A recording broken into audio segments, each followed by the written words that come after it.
Greetings to whoever this may concern. Christian Aguilar here, back with another movie review, and in today's movie review I'm going to be reviewing 2002's Spider-Man. The film is directed by Sam Raimi and it stars Tobey Maguire, Kristen Dunst, Willem Dafoe, James Franco, J.K. Simmons, Rosemary Harris, and Cliff Robertson. This Spider-Man film honestly needs no introduction. It is the first live-action outing on the big screen for the webhead himself. I remember growing up with this movie.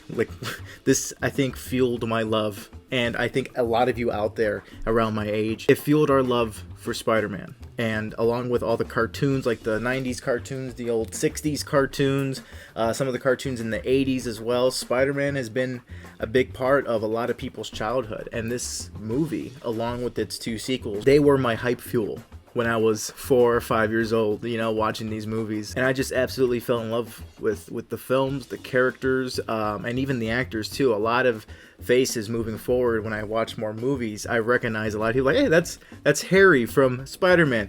That's J. Jonah Jameson from Spider-Man. That's Mary Jane from Spider-Man, you know? So I knew when rewatching this movie for this review, I was gonna have such a nostalgia trip, because before this, I saw this, I believe, like a month or two ago, and that was a talk about it on my friend Tyler's channel. Him, Shannon, and I all did like this rewatch discussion on this first Spider-Man movie, and when I sat down to rewatch it, I was pleasantly surprised, because before I saw it, it was like probably a good decade, maybe 11, 12 years since I saw this movie, and I was pleasantly surprised that everything in this movie I remember beat for beat. It's not like anything out of left field came out. I was like, oh, I've totally forgot about that. You know, it's just everything was word for word. Like, I remember when Willem Dafoe says back to formula. I remember when Tobey Maguire's like, yep, big change. You know, it's like, I remember all of these little moments, and I was just like, yeah, this is like welcoming me back with open arms. It's like, we haven't seen you in over 11 years. Come on. Come right this way. Everything is like how you remember it, and it's just amazing. It really, really is. Speaking of amazing, I love how they use all those puns in there, like Mary Jane saying, oh, you are amazing, and then of course Bruce Campbell getting his name wrong. Instead of like the human spider, he's the amazing Spider-Man. I just love those little moments in this movie, and I think those little moments were like the stepping stones to becoming Easter eggs that we know of today. Fun little references and fun little puns give this movie such character. Performances are top notch. Looking back, I was expecting to see some like maybe cheesy line delivery or over the top acting. Personally, I think everyone is solid in this movie for sure. Willem Dafoe robbed of a fucking Oscar from this movie because I love the Dr. Jekyll and Mr. Hyde chemistry he has with this character. Norman and Goblin are two very different personalities, trapped in one body, and I love how this movie really gives Norman that time to breathe, you know? Every hero needs his villain, and if you're going to give a lot of screen time to Spider-Man, you have to give, if not more, than the same amount of screen time than the hero themselves. It's like the hero and the villain need to be side by side, narratively, you know, so the audience can really understand both sides of the coin here. So when it's time to flip it, we're kind of like, oh shit, what side's gonna land on? Who's gonna win? Of course, we know who's gonna win ultimately. But when it's lined up this good, you can't wait to see them clash. I love seeing the downward spiral that Norman goes on. I mean, he was literally at the top, and then he falls, loses his business, and he gets betrayed, his ideas are stolen, and so he comes back with the stolen glider, with the stolen tech, and he just is like, gives the biggest middle finger to the rival company. And I absolutely adore the downfall and then the uprising of the Goblin. Downfall of Norman, uprising of the Goblin. Also, his relationship with James Franco, Harry Osborn, his son. It's really, really messed up, because it's like, oh, you have a blood son there. You have a blood relative kid right there, but he's not the genius that Peter is. You know, he wishes he had a son that was as brilliant as him. And Harry is the polar opposite. He's basically like the playboy of being a rich guy, you know? A lot of people say there's a love triangle between Mary Jane, Peter, and Harry. Nah, man, in this first movie, it's a love triangle between Norman, Harry, and Peter. It's a really cool dynamic that they have between these characters. It really, really builds animosity for Harry's character really early on, as we'll see in the sequels. Of course, Rosemary Harris and Cliff Robertson as Uncle Ben and Aunt May.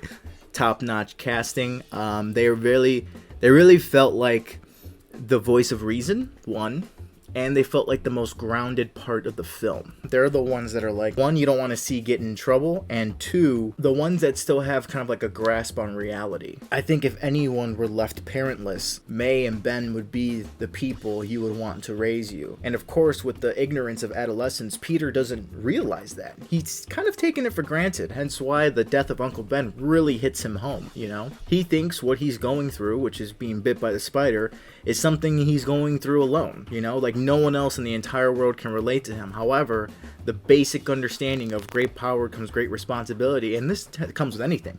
With intelligence, with strength, you know, with wealth, you know, all that comes power, you know? So with that power, would you know how to use it properly? You know, would you know how to face the responsibilities correctly? Fictional or not, that's a question a lot of us has to ask ourselves when we get that power, you know, or when we realize the power is within ourselves and we bring it to light. How will we know how to deal with that? And that's something I think a lot of the newer Spider-Man films have been missing. That key phrase, with great power comes great responsibility. And that leads to all of Spider-Man's character, really, because he has to know how to tackle this. It's growing pains, dude, and that's the beauty of the character of Spider-Man and Peter Parker. It's all about growing pains and how he deals with that. A lot of the times, it's a lonely struggle, you know, like all of us. We all go through things alone, but with the support system, it can make things a little easier. And I love seeing this arc with Spider-Man. What can I say about J.K. Simmons that hasn't already been said? Perfect casting. So perfect, in fact, that they brought him back in the MCU at the end of Far From Home. Despite his grand return in Far From Home, I don't really like his look in the MCU. I kind of miss his classic, you know, his hair kind of like up right there, you know, it's kind of like the flat top, kind of like almost Marine, like he was in the military. I like that because it gives off that I'm the sergeant of this platoon and you're going to listen to my words or not, you know, my way or the highway. And that's what J. Jonah Jameson is, you know. So I love how the look from the comics was translated so perfectly onto screen in this first movie and in the rest of this trilogy. J. Jonah Jameson in this trilogy is like a spinning image from the panels onto the big screen, and that is just breathtaking and masterful to watch. Another thing that was not really that apparent until I rewatched it recently, and then of course talked about it with Tyler and Shannon, I find it really interesting how Mary Jane and Peter Parker, despite them being, you know, the it couple in the comics, they don't get together in this movie. They don't. I thought otherwise. Of course, they passionately make out in moments of this movie, but they're never an item.